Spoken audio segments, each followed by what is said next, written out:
fadlan subscribe channelka sidoo kalena gambaleelka furo si uusan ku dhaafin wararka muhiimka ah ee aanu halkan soo gelino.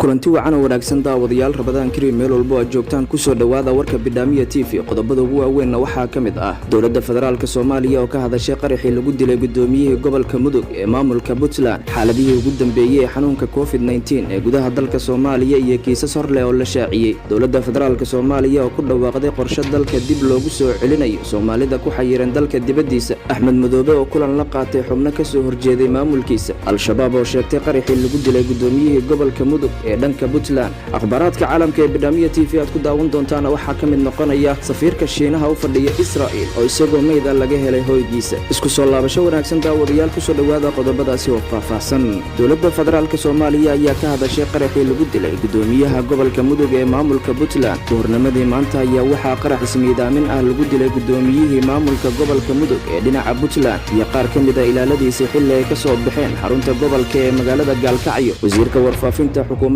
federaalka Soomaaliya Maxamed Cabdi Xayir Maareeye oo la hadlayay warbaahinta ayaa cambaareeyay qaraxii lagu dilay dadka shacabka ahaa iyo gudoomiyihii gobolka Mudug Axmed Muuse Nuur iyo qaar ka mid ah ilaaladiisa wasiirka warfaafinta xukuumadda federaalka Soomaaliya ayaa ka tacsiyeeyay geerida ku timid gudoomiyihii gobolka Mudug ee maamulka Puntland waxaana uu sheegay in ay ka xun yihiin qaraxaasi lagu dilay gudoomiyaha wasiirka warfaafinta ayaa sidoo kale u tacsiyeeyay ehelada gudoomiyaha al-shabaab ayaa sheegtay mas'uuliyadda qaraxa lagu dilay gudoomiyihii gobolka Mudug ee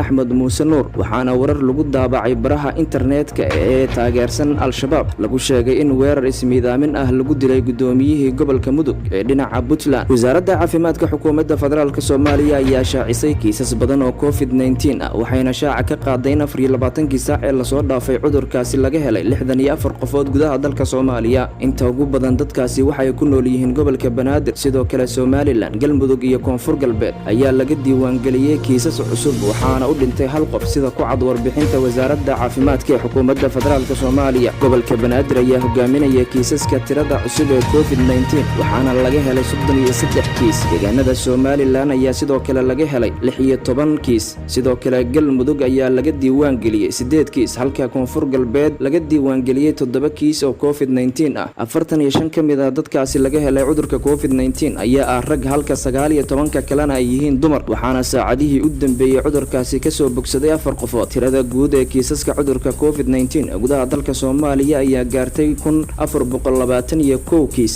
152 qof ayaa ka soo bogsatay halka ay u dhinteen 56 qof magaalada Muqdisho ee caasimadda dalka Soomaaliya waxaa ka qabsoomay shirka guddiga ka hortagga COVID-19 kaasi oo uu shir gudoominayay ra'iisul wasaaraha xukuumadda federaalka Soomaaliya Mudane Xasan Cali Khayre waxaana looga hadlay qodobo dhowr ah shirka ayaa intii uu socday waxaa looga hadlay dib u soo celinta dadka Soomaaliyeed ee ku xaniman dibada iyadoo la marayo habka caalamiga ah hubinta rakaabka loogana feejignaanayo cudurka COVID-19 ra'iisul wasaare Xasan Cali Khayre ayaa guddiga kula dardaarmay dardargelinta howlaha ay bulshada u hayaan sidoo kale tan ay ka shaqeeyaan sidii dadka Soomaaliyeed ee dibada ku xayiran dalka dib loogu soo celin lahaa guddiga ka hortagga cudurka COVID-19 ayaa waxa habeen walba ay yeeshaan kulamo joogto ah iyadoona looga wada hadlo arrimaha la xiriira cudurka COVID-19 ee gudaha dalka Soomaaliya oo farabaan ku haya haatan kooxda al-shabaab ee Soomaaliya ka dagaalantay ayaa sheegatay qaraxii ka dhacay waqooyiga magaalada Dalka ee gobolka Mudug kaasi oo lagu dilay gudoomiyihii gobolka Mudug ee maamulka Puntland iyo 3 kamid ah ilaaladiisa iyadoona sidoo kale qaraxaasi waxyeello u geystay dad shacab ah al-shabaab ayaa waray ku daabaceen boggooda internetka ay ku faafiyaan wararkooda waxa ay ku sheegeen in ay weerar qarax loo adeegsaday ay ku dileen gudoomiyihii gobolka Mudug ee Puntland qaraxan ka dhacay magaalada Dalka ayaa waxa uu ahaa mid ismiidaamin ah kaasi oo sida la sheegay loo adeegsaday mootobajaaj madaxweynaha dowlad goboleedka Puntland Siciid Cabdullaahi Dani ayaa waxa uu ka hadlay amniga guud ee deegaanada maamul goboleedka Puntland iyo qorshayaasha dhinaca amniga waxaana sidoo kale madaxweynuhu ka tacsiyeeyay geerida Allah u naxariistay gudoomiyihii gobolka Mudug Axmed Muuse Nuur kaasi oo maanta qarax ismiidaamin ah ay ku dileen kooxda al-shabaab ee Soomaaliya ka dagaalanta madaxweyne Siciid Cabdullaahi Dani oo arrimahaasi ka hadlayay waxa hadaladiisii kamid ahaa aad waxaan uga xumahay falkaas maanta dhacay muddo 2 bilood ka yar waa falkii labaad oo la beegsaday gudoomiyihii labaad ee gobolka Mudug horena loola beegsaday gudoomiyihii gobolka Nugaal waxaan jeclahay 2 fariimood inaan halka diro fariinta hore waxaan u dirayaa argagixisada iyo inta la nacay Puntland horumarka waxaan u xaqiijinayaa dadka reer Puntland xukuumad iyo shacabba inay marna aysan filalka fuxshnimada ee dhacaya aysan wax u dhimaynin hadafkooda ah inay ummadooda shaqeeyaan waxaan u sheegayaa inaan dadka waxaa ka dambeeyay ay mutaysan doonaan ciqaab meel kasta ay joogaan aan wada batagi doono waxaan haynaa raadad badan waxaa la hayaa dad fara badan oo dilkii hore ee nugaal ka dhacay qayb ka ahaa waxaa hadda lagu daba jiraa falalka halka ka dhacay ama boosaaso ama gaalkacyo waxaad mar dhow arki doontaan maxkamadayntooda iyo iyagoo meelo fagaara lagu dili doono haddii ilaahay waan u aareynaa mas'uuliyiinta reer Puntland ee ummadooda u shaqeynaysay ee lala beegsaday dilka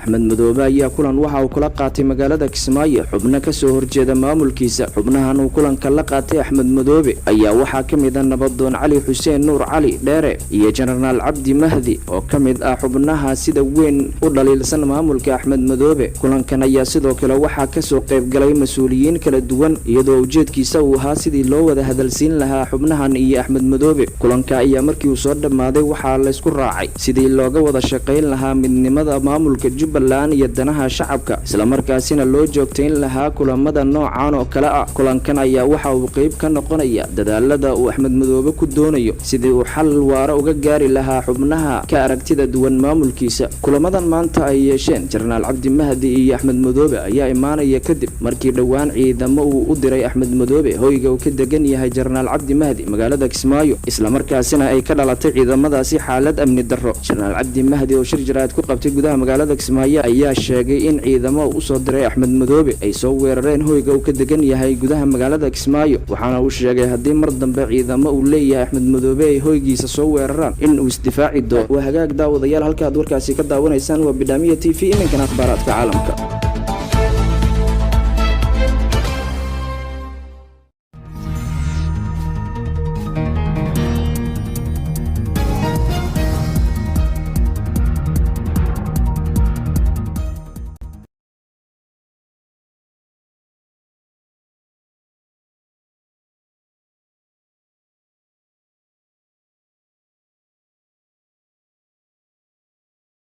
safiirka Shiinaha u fadhiyay Israa'iil ayaa isagoo meeyda waxa laga helay gurigiisa oo ku yaala magaalada Tel Aviv sida ay soo warisay warbaahinta Israa'iil Master Du oo 58 sano jir ah ayaa waxa meedkiisa laga helay sariirtiisa ilaa haatan lama oga sababta ka dambeysay dhimashadiisa waxa dalkaasi safiirka loo magacaabay bishii February ee sanadkan waxa uu horay Shiinaha safiir uga soo noqday dalka Ukraine waxa uu ahaa xaasle waxa uuna dhalay wiil kaliya booliiska Israa'iil ayaa sheegay inay baaritaan weyn ku samayn doonaan waxyaabaha sababay dhimashada safiirka Shiinaha u fadhiyay Israa'iil dhanka kale Shiinaha oo arrinkaasi ka hadlay ayaa sheegay in si degdeg ah Israa'iil uga soo jawaabto waxyaabaha sababay geerida safiirkoodii u fadhiyay dalka Israa'iil waa hagaag daawadayaal guud ahaan warkii aad ka daawanayseen BIDHAAMIYE TV waa naga intaas Ramadaan Kariim nabadgelyo